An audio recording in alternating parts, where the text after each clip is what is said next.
And this looks like another all-composite aircraft.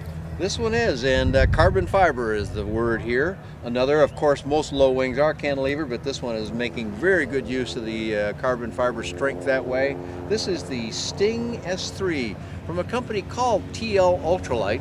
That name is typical of European companies where ultralight means something a little different than it does here or in Canada. But that's how they got their start, and they've stuck with that name, even though this is the example of what they're making today. They have made this in a retractable version too. That's only for sale in the European theater. But here it's a fixed wing airplane with its special light sport aircraft approval, and it's one of our top selling airplanes in the United States. Now, what type of seating arrangement do we have in it? Well, this one, if we look at its gorgeous bubble canopy here, has side-by-side seating, dual joystick controls, but this airplane in particular has gone out of its way to have all kinds of features in it. It has a ballistic parachute as standard equipment. It has inflatable seat belts as standard equipment, and on and on and on. And one other thing I think is kind of cool, it's a straight and level button. If you order this airplane with an autopilot, which is not uncommon in this class of airplanes, there's a button that just says SL on it, and if you push that button, everything goes to straight and level for you right away, no matter what.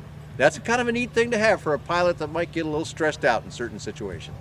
Now, performance-wise, what type of cruises and stall speeds do we have on this one? Well, this is one of the speedsters. The Sting Sport, as it was originally known, with retractable gear, of course, really smoked along. They actually had to slow this one down a little bit for the SLSA category, but it'll cruise all day long and right close to that 120 knot speed limit that's imposed on us by the regulations. And what will we be crossing the numbers on? Well, you'd approach in this one probably at about 60 miles an hour, but stall is very docile at 45 knots. And where do they carry the fuel on this airplane? This one is carried in the wings, fuel on both sides, and capacity I believe is 24 gallons, which will give it quite a range. More than I care to fly in one stretch. And if somebody wanted to get more information on the airplane, Dan, what's the easiest way to do it?